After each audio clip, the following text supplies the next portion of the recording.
nanga zaki pe mona musala ya Paul Kagame olelo aza démystifié. Pourquoi na lobi nanga aza démystifié au même titre alobaki que président de la République akosaki na discours na ye asalaki na Nations Unies plutôt na conférence de presse soit clarifié que après résultat, je vous dis bien après résultat, non seulement il y a CENI, mais résultat vraiment définitif en cours constitutionnel, Batou Babengaki président, Atangaki Bakumona Bango Zali, Raymond Chibanda, ensuite, Nemi Mouilania, Bazali vivant. Ndeboye, Bazaki Kobenga président, pour l'accord ya ko gouverner Mboka. Et c'est ça l'accord politique qui a été signé entre FCC et Nakash. D'abord, on a premier mise au point parce que les lots, na bino maé les bateaux bouvanda pour na koko saba congolais, bouvanda pour na créer la diversion, bouvanda pour na créer n'importe quoi. Mais du coup, j'ai appris que ma Corneille n'a bimara boé après conférence de presse, il y a mon compte Zamboka, alors que président Félix Sakosi. Alors, président Félix Sakosi, mais yo, si Corneille n'a pas détenir vérité, quel type de vérité vous détenir? Non. Dans un accord politique, il y a un co-rédacteur. Bandeko. Et puis, Congo,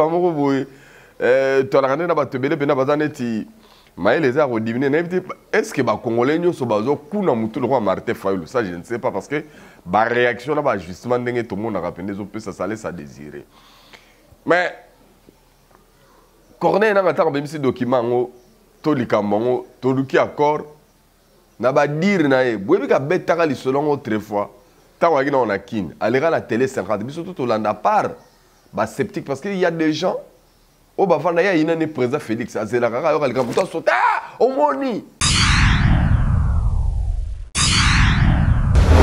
mbote cher internaute mbote ba congolais mbote ba na monde entier merci à trop dingue vous allez belé kolanda Ngai Saint-Thomas, Molobel votre humble serviteur, comme d'habitude, Oyo a imposé bino, tout obligé bino. Nous allons à Bolingo ya Congo, pe yaba congolais. Chaque fois, tant tu as tobé taracete, tobé le rapport que ils ont bien compris que, en tout cas, tous en a souci. Il y a un beau cannabis, tous en a souci. Il y a Batunyo Sobo, mon message non dingue, ils ont on a les remercier. Il fait qu'ils sont Biou, Mboui, pourquoi pas Junior Kapaya, y compris Yemoko, Oyo, Tozo Benga, Rabi Lema, na famille Lema Mobiba, grâce à Baronde Bozo Zangana. Na banda qu'on a bino, et ça n'a plaisir à toi, on se coûte à Nabino par rapport il y a quelques jours, il est qui tout le monde en mais actualité, ça qui domine trop dans Marambo, les gars belé, oui, que Mambo le coûté, les gars belé, n'a dit, bah non, qui capable de voir ça, bah de voir handicap, bah ça. Congolais. Alors, que s'est-il passé? Na lobé la rabino na vidéo moko eleka makambo ya Corneille Nanga o akei ko se réfugié na Rwanda et pas ya mentor na bango Paul Kagame muta sala batebele. Oui batebele ba leka batela biso ba mbanga boye. Ba na misala ya Paul Kagame hein boye bitu bataki belé banda batutu ya Fidel, batutu ya RCD, batutu ya ba tout ces ba politiciens belé o tomonaka o lelo. Bazaka bana misala ya Paul Kagame nzoka ndepe nanga zaki pe mona musala ya Paul Kagame olelo aza démystifié. Pourquoi na lobi nanga aza démystifié au même titre alobaki que président de la République akosaki na discours na ye asalaki na Nations Unies plutôt na conférence de presse soit clarifié que après résultat, je vous dis bien après résultat, non seulement il y a CENI, mais résultat vraiment définitif en cours constitutionnel, Batou Babengaki président, Atangaki Bakumona Bango Zali, Raymond Chibanda, ensuite, Nemi Mouilania, Bazali vivant. Ndeboye, Bazaki Kobenga président pour l'accord ya ko gouverner Mboka. Et c'est ça l'accord politique qui a été signé entre FCC et Nakash. D'abord, on a premier mise au point parce que les lots, na bino maé les bateaux bouvanda pour na koko saba congolais, bouvanda pour na créer la diversion, bouvanda pour na créer n'importe quoi. Mais du coup, j'ai appris que ma Corneille n'a bimara boé après conférence de presse, il y a mon compte Zamboka, alors que président Félix Sakosi. Alors, président Félix Sakosi, mais yo, si Corneille n'a pas détenir vérité, quel type de vérité vous détenir? Non. naza na accord politique oyo nga moko nazalaki co-rédacteur bandeko oyebi ke Congo mboka moko boye tolaka nde na bato ebele mpena baza neti mayele eza ya kodimine nayebi te est ce que bacongolais nyonso bazokuna mutu lokwa Martin Fayulu, ça je ne sais pas parce que baréaction na baajustement ndenge tomonaka mpe nde ezopesa salesa désiré mais Corneille nanga ntango bemisi document yango to likambo yango toluki accord na badire na ye boyebi kabetaka lisolo yango autrefois ntango ayaki nango na kine aleka na télé 50 biso to tolanda part basceptique parce que il y a des gens oyo bafanda ye ayina ne président Félix azelaka kaka yoka likambo to asota omoni nulle part natikali koyoka na badire tout Corneille nanga alobaka ezalaka ya vrai ezalaka ya faux ngai neti nga boye nazelaka mpe nanoka Corneille nanga alobi aloba ouvertement ke non bomoni ndenge toaboye moto agagné eki élection ya 2018 ezalaka nde Martin Fayulu jour Corneille nanga aloba ata eloko ndenge wana ngapela kosepela me nayebaka te bor nini yango bango balukaka badistraire bato parce que toza na fin mandat olobi ono moni barésultat wana par exemple ezalaki bafaux résultat or barésultat na badire na yo yo moko mpe Corneille nanga nalandaka yo na télé 50 ngai boye à part que bandeko ebele bokoluka susu émission wana pa Jean-Marie Kasamba bomeka na kotia yango mpena bokoka Corneille nanga face à Jean-Marie Kasamba Corneille nanga alobi accord onga nazo reconnaître on nayebi ezali accord après publication définitive ya barésultat alors to réfléchir to kota na analyse na réflexion admettons que c'était avant publication bon ce que avant publication ya barésultat tosali vote est-ce que Corneille nanga ya sayebaki muto a gagné par rapport à Félix Tshisekedi?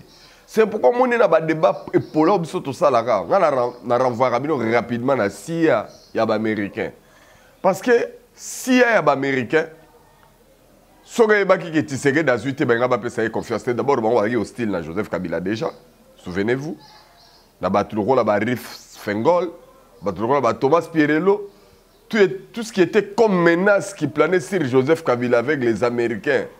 Vous voyez que Bamarwin, c'est déjà la Gabon. Donc moi, je ne vois pas. Et moi, je ne vois pas comment les Américains contre le régime de Kabila ou les sanctions de dignitaires de Kabila. Après, ils ont produit Kabila. À soutenir, on va soutenir, je ne vois pas ça avec les Américains entre nous. On a nous. Pour ne éclaircissement bien pour comprendre combien de diversions ils ont ces mêmes Congo. Yami Balé. Étant donné que Moïse Katumbi, parce que pour ceux qui ne le savent pas, Moïse Katumbi en dehors de juif, il rappelle américain. Dans l'opposition, tant Moïse Katumbi va en opposition à Genève. Moïse Katumbi bazaki ndeboyena Félix ti na ba États-Unis ti na ba sommet na ba conférence ya minene na États-Unis Moïse Katumbi na Félix bo c'est-à-dire que bango mibale bazaki lokola ba pro américain admettons que Moïse Katumbi ndenge azalaki na ngambo ya Martin Fayulu que Martin Fayulu muto azaki réellement d'où ba américain balinga ba soutenir monani Martin Fayulu à travers Moïse Katumbi et balinga ba bwa qui s'appelle Félix Tshisekedi soka azwaki te wana benanga na ko tchalelo ba point sur les yeux les traits sur les bas. Parce que nous avons trop de dire, nous avons récupération politique, nous avons diversion. Non. Je salue la grande dame, Nicolette et Santo Thomas, moi aussi à Pembe, à Hollande. Il y aura plaisir. Elle vient à Tumba Collège. Il y a Maman Laurence depuis Allemagne, qui est professeur, depuis Japon, ambassadeur d'Abisso. Donc, à Zola, c'est le plaisir. Marambo, il faut beaucoup de temps. Parce que mon indé, Zoba, Bisso, Boé. Et ils ont ça le plaisir de la Corneille Nanga. Qu'est-ce que je voulais dire? Que toi réfléchir. Résultat, il y a élection Salami, Sénat a publié, Cour constitutionnelle a publié. Après, Corneille Nanga Zala co-rédacteur et accord. Ah, boni théâtre à Bouzoba Boyoko. Boni théâtre à Bouzoba Boy. En fait, il y en a qui ont développé Bino. Si vraiment ils avaient aligné à Kabila, pour votre information, il fallait qu'il Chadar allait.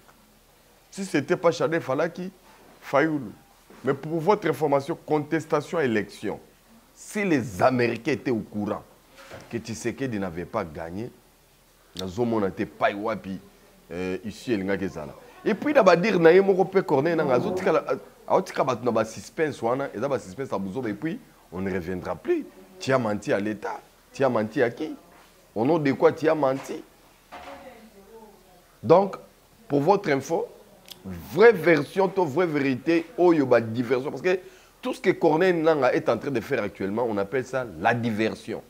Pour nous distraire, bino. Vous allez concentrer, vous allez focaliser dans le processus électoral. Il se disait qu'il est candidat à la présidence de la République. Mais il y a postuler. Il y a postuler. Akita Awa, Ayayemoko Corneille Nangaa a postulé comme ça, tu vois, suite et Rosala Ndengenini. On comprend? Hein? Donc c'est un peu ça. Na sipié bino vraiment bande konanga ba congolais oyo bozo mais mama na ba lokuta moko boya mutu moko boye alali ala muki ka ba loti ndoto mais base ya problème ne na sina ipsak bino la fois passé que kanda ya carré minière oyo ba botolier ezongi na peuple congolais ezongi na compte ya l'état congolais ndepesa e kanda d'abord pour ayoka mutema mabe akena na ko se réfugier na Rwanda et pas à Kagame et puis vraiment ça na ba sortie médiatique mais moi je voudrais que pour Corneille Nangaa suka wana te aya penza na Congo awa aya na mboka na biso awa aya ko postuler parce que c'est na sa fongoli de pas ba candidature ce qu'on a mis tuni ya ko postuler pour obtenir encore quoi parce que déjà à ça qui élection moko biaisé selon yé ezaki na accord politique. Or moi je reconnais une chose. D'abord après publication élection tout toi constate que FCC a gagné dans le Parlement et que Félix a gagné dans la présidence. Maintenant, qu'elle nous recommande notre Constitution? Là, je veux vraiment que les intellectuels me suivent et puis baya comprendre battant la Constitution qu'est-ce que la Constitution recommande? Notre Constitution ne reconnaît pas la cohabitation, mais plutôt la coalition. Et on ne devait que coaliser. Et en politique, comme on l'a toujours dit que la politique est dynamique, donc les ennemis d'hier peuvent devenir des amis d'aujourd'hui. Les alliances se créent et puis se défendent. À éviter combien tu as une réflexion, Corneille Nangaa nde azo réfléchir parce que na moni ba opportuniste belé bato bazana un atiseke de ba welele yango ba yibi yango ba ko mosala le trafic d'influence oh moni j'ai vu Prince Penge dire que moni Corneille Nangaa ndenga lobi c'est que Martin Fayulu mais Corneille Nangaa ne vous a pas dit que Martin Fayulu a gagné. Il y a eu l'accord politique, moi je vous dis ouvertement oui. Et cet accord est intervenu qu'après confirmation à la Cour constitutionnelle de Félix Tshisekedi. C'est à ce moment-là, la démarche est bandit, la tractation est bandit, pour que comment on peut diriger maintenant le pays entre les deux blocs politiques, FCC Nakash. Et Félix était intelligent. Félix Tshisekedi très intelligent. Azwaka ba deux délégués Naemi Balé, à Tindeli Bato FCC, souvenez-vous les deux délégués, c'était Augustin Kabouya et Kabunda Jean-Marc, au Leloazan en prison. Mais quelle était la finalité de la chute? Il fallait signer un accord politique, mais un accord politique qui n'avait pas une base juridique.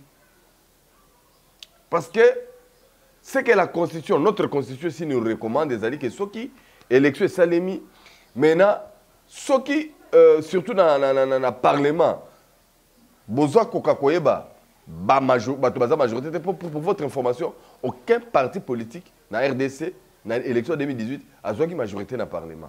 Il a fallu un corps politique et la plateforme électorale, la FCC, excusez-moi, on a rappelé maintes fois la réflexion, ils ont une plateforme électorale et non une plateforme politique, et puis ils n'avaient pas une base juridique. Et c'est ce qui avait poussé maintenant que bien que le gouvernement accord ya FCC caché Bimaki, ils ont un dysfonctionnement ya makasi parce que ils ont une base juridique donc on a tous les grimaces. Bah FCC bazaka ko sala. Biso ka autorité morale. Au fait des comptes, on va essayer de se rendre compte qu'on était dans l'erreur grave parce que tout ce qu'on faisait comme bruit, on était majorité mais majorité imaginaire. Il a fallu l'avènement ya Batiluko nommé comme informateur pour identifier la majorité, pour clarifier la majorité, pour reconnaître la majorité, il y a une union sacrée. D'abord, on a identifié. Et lorsqu'on a identifié, on a vite trouvé que FCC, la majorité comme tel. Parce que la majorité imaginaire alors. Dès que les Congolais vont réfléchir, je ne sais pas, il faut tout même tout dans le sentiment bien. Et voilà aujourd'hui le résultat est que Corneille Nangaa a menti sur tous les plans. Au contraire, c'est lui qui est en train de créer la diversion. Et ce qu'il est en train de créer là, on appelle ça la diversion, je vous l'ai dit. Et je vous le répète qu'il ne faut pas l'accorder l'attention. Il est juste venu s'ajouter à l'ennemi à Félix, à l'aîné à Félix, Félix et Tshisekedi. C'est ça le problème. En dehors de ça, ils vont soit sortis. Et Nayango, après sortie médiatique, il y a Corneille Nangaa, Martin Fayulu a rapide à la discours, il a la recommandation, je recommande. Mais Martin Fayulu a fait oublier que lui nous disait que c'est lui le président élu. Toi, le président élu, tu vas demander encore quoi à Félix Tshisekedi? Toi, dans tous tes propos, tu n'as rien à faire allusion à Félix Tshisekedi parce que Boboya Kondimaye, tout ce qu'il a toujours fait, Bodutaranango, Botika Seni et Salamsala, et ça, l'émanation à Félix Tshisekedi. Et ça, la époque à Félix Tshisekedi. Botika Félix Tshisekedi a respecté la Constitution. Bande Konangai, Nandenge Yamabete, et l'autre moment dans le actuellement. En tout cas, n'a évité ceux qui n'ont pas en opposition. Heureusement, il y a un parti Fayulu, il y a opposant, il y a des résistants. Mais dans le langage des résistants, vous avez beaucoup déconné. Quand on était à l'opposition, sous l'IDPS, parce que vous avez politique dans l'IDPS. Vous allez apprendre dans l'IDPS. C'est l'IDPS qui est votre formateur. C'est l'IDPS qui vous a formé. Mais c'est cette IDPS-là qui est au pouvoir. Qu'est-ce que vous croyez? Que vous avez un piège, vous avez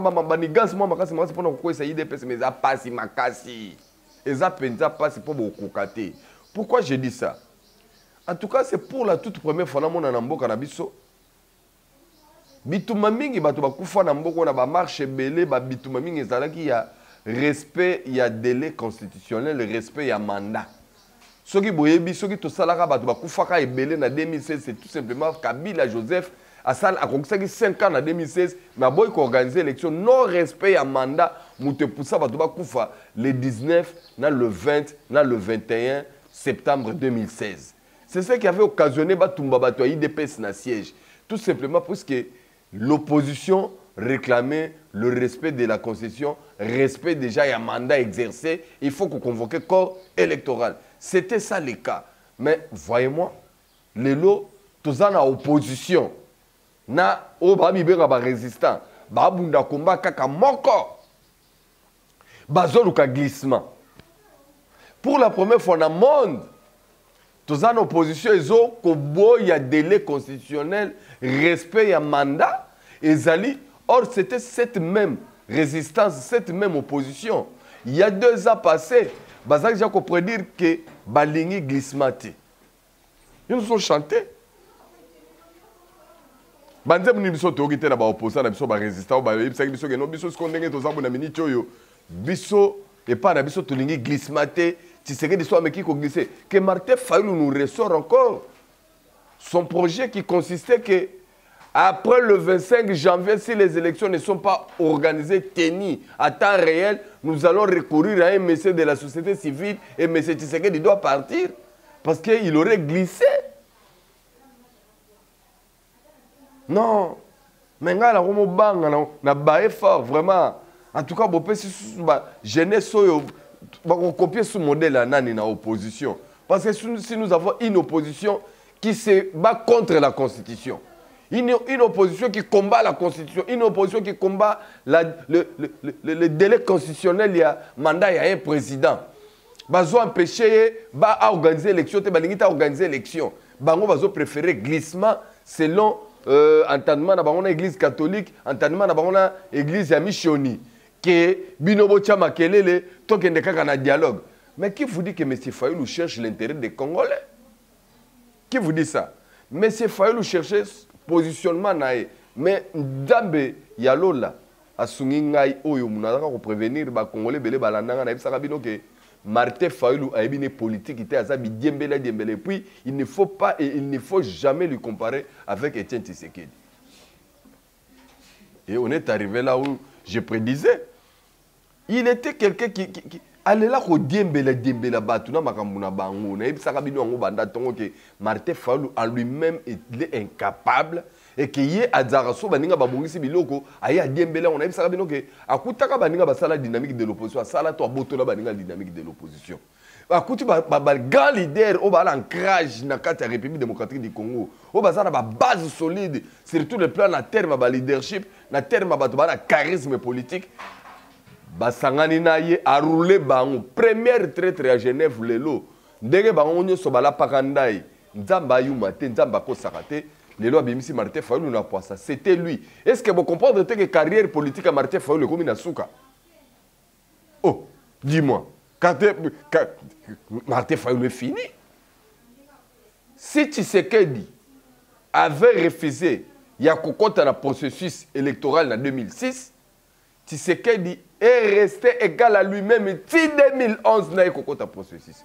A boycotter une fois pour toutes, Tshisekedi n'est pas mort politiquement pour avoir boycotté le processus. Parce que Tshisekedi était déjà grand opposant, grand leader. La partie Mounene parti, Yamas parti, ils ont reconnu mondialement et sur toute l'étendue de la République. Contrairement à moi, boutique moko gablo moko kelo mo mke o décidé. O lelo na minute ba to vider le rôle mai.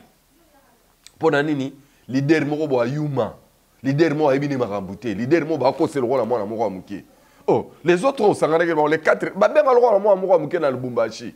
Moi à ta place, si c'était toi qui te disais vraiment président Eli, c'est toi qui avais le charisme. Ah, atabino mo ne toi qui n'exça ça boy, admettons le temps à Tshisekedi du père. Moïse Katumbi abeka Tshisekedi père agende Lubumbashi papa qui ne coaliser na Esimbate. Il est Esimbate, mais Martin Fayulu a été appelé comme un petit enfant. Yaka wana katanga tout ça la quatre leaders. Deuxième Genève et échoua na ngopé. Esimbate. To ebite. Wana ki deuxième Genève ba beta na nini wana. Maman yimo bimi sous traître puisque baninga ba yokani ba sarolete yake sarolé na kuzu. Yuma. Bala moko ba timbe Moïse a dit que benda ka pemeni a finga ngam na sala ka isiko na rendre néant. On ne va rendre Matata postulé. Il était le premier. A tcheba député de délice sanga tcheba député na ye. Moïse Katumbi ba député ne ba ko yoka ndoko to bimi yuma. Obimi super yuma. Ados Ndombasi député décidé. On va l'homme président faire le mal de l'homme. Il y a mon qui on a tant on va la mort loin na il comprend que Fayulu tout droit au miren un leader sans stratégie politique. Or Fayulu on va consacrer na SSC na Senko. Si qu'on ndenge za boy puisque une élection. Élection ezali. Ma trop. Et puis na minute yo. Peu importe. Fayulu na postulé té. Na na opposition sous candidat comme. Ça n'est fini. Candidat comme opposition donc chance on a le ratango ici. Donc, bébé politicien Fayulu, je regrette que puis sortie médiatique na okasa yo soko lobby pena oh Fayulu va parler le lundi à 13h. Ah Fayulu tu sais que dit ton agnan. Et continue tout est. Et ça li pena do oh mera selfie emba kofi et quotité Fayulu. Et quotité. Et likolo nango na moni bayuma basangani na poto tozongeli komba. Ah ba congolais. Ba tata mikolo boy combat eko bobundela ka banane. Ba vrai combat ezali awa. Moi, je dis, Batunyo soba na poto, ba diaspora, o baza contre régime. O bango bakuta ke onyo se ça na ma o ezaka mabe et que bango doit formule descendez ici comme Arma Tongulu. Soyez découragés comme Arma Tongulu. Descendez à Kinshasa et venez goûter au miel, au yeba, au yoka, au mona ndenge salaka. O ngaina ne o ba soki ba be ma sombo soki ba bolamuko to se réconcilier to boyana ka. Tout le monde a déjà compris que bosala ka kopa la. Ba piaker mo bobi bona poto be ba piaker. Bobiso to ba mama na ba résistant na Congo. Piaka ou pas piaka tozali. Mais bino boko kam piaka te. Quelques-uns to moni bango ata ba ba koti na ba gouvernement. To comprends venir ba noko venir ba nyoko maka na mikili yango na minute biso complexe évident à mikili po ngai ko to dona éviter quoi. Bon, peut-être ba maman futa nyonga miso viki même tombo petite sœur propre. Mo konza Liverpool. Bandal Bozawana donc na lobby déjà. Donc peut-être pour na nyongwa mikili. Nyongwa misu kaka futi kaka nyongwa misu peut-être longo na biso mais dans l'ensemble non moi je ne vous crois pas. Et tous à la série entre nous-mêmes. Et on a eu ça ba congolais belé yo yinaka na uti sekedi pour na haine. olandaka Fayulu likolo ena Tshisekedi omoni lelo Fayulu amemi akaboli ba amitié akaboli ba famille akotisi ba haine mutu mabe omoni lelo nzamba confondre et c'est sa mort politique vous allez voir donc après beaucoup tala kaka ngai na tikeli bino ta ya botala oyo koleka on senga le rabino vraiment bo senga nzambe bo sambela nzambe apesa bino grâce bo zala vivant bo mimone la finalité kozala nini rabilema finalité kozala nini yebisa bango yo na famille lema mobimba ba yo kaka ba yebela rapoto zawa to kokosa mutute mais to kaka poto yebisa bino vérité. On n'est pas contre Martin Fayulu, mais on est contre ses mensonges et sa façon et ses sorties médiatiques remplies de mensonges. Non, non, mon abatobako sarate. Serge Ouello est parti. Il a compris en retard. Serge Ouello, tu as tellement compris en retard, on TV, mais tu ne comprenais pas. Si vous venez à postuler, il y a Bomi Bino carrière, Taba Martin Fayulu. Martin Fayulu, escroc politique. Yo sangana sunana yo na baninga no bopoza ba gaz évidé Kabila ko to distraire bino ya sa suni na politique yeba si ba reverser John Numbi sa poataki déjà John Numbi a poati mobimane ne Kabila nenga tana aulenga lenga obanga yango boko constater que nangamu na bango bato FCC ya kalo bana bagi batikala ki fidèle bomoni ba bima so biso tana candidat musuteka Kabila bon c'est boka sous ba phrase wana tout le monde a compris le jeu. Tout le monde a ça dit que Mboka Oyo, il y a beaucoup de Congolais qui sont à fond. Il faut pas kangama ebele, ba kosa ba Congolais ebele entre autres les Kambwa Mama Sifa. Entre autres et pourtant, au fait, toi alors là ba tout moko boye, ba ngomoko ba betaka makambo mboka na bango kara. Biso wana. Monde ba la mokla mama papa wemba. Marcelo, mais makambo pena mboka mona ba betaka mama la kara. Mama la kara. Nana tuna question moko. Tangu Moïse Katumbi na Kabila babebanaki. Est-ce que bozoe balisusu que Moïse Katumbi atuna ka Kabila la kisabiso carte na ya Zaïrois. Oro bangomi balé lelo, ceux qui totali bien, non pas qualité. Na kangi na parenthèse pour na lelo na sukiawa, pour na jape na kanda. Pour na lelo bena na sukia na ja na kanda parce que makamla biso ba congolais mo boye pesa kanda pena donc même nzamba ko beta biso karamen heureusement ça na contre pas que bato baza dini baza ebele pe ya le rôle na Sodome na Gomorte o baza tout na mais nzambe atatikali toi serviteur am tema mala molobi nzambe na kobomaka na kotumbaka Sodome nzambe atamatikali de ya ba juste na kobomaka nzambe atatikali moko ba na kobomaka nzambe pardon na ndeko na moko lot azakuna vraiment ndeko na ngana so boke boye pseka ya bimaka mboka mpo ko zika na ngo mais biso ce qu'on a Congo 50% bazala ba motema mabe mais 50% bazana ba patriote bazana na bolingo pe ba sambela ka bazali nano yango bomoni nzambe aza ko accorder biso ngolu na ye grâce na ye azana contrôle na biso pe yango moni tangu ta ezole ka ba révélation eza ko bima toujours ko comprendre ba tebele on était entouré avec des ennemis numéro 1 ya mboka nzambe abatela bino abatela mabota na bino tozalaka na bolingo ya Congo na ya ba Congolais surtout ko bossa l'évangile na ngati so monité kondimate bye bye.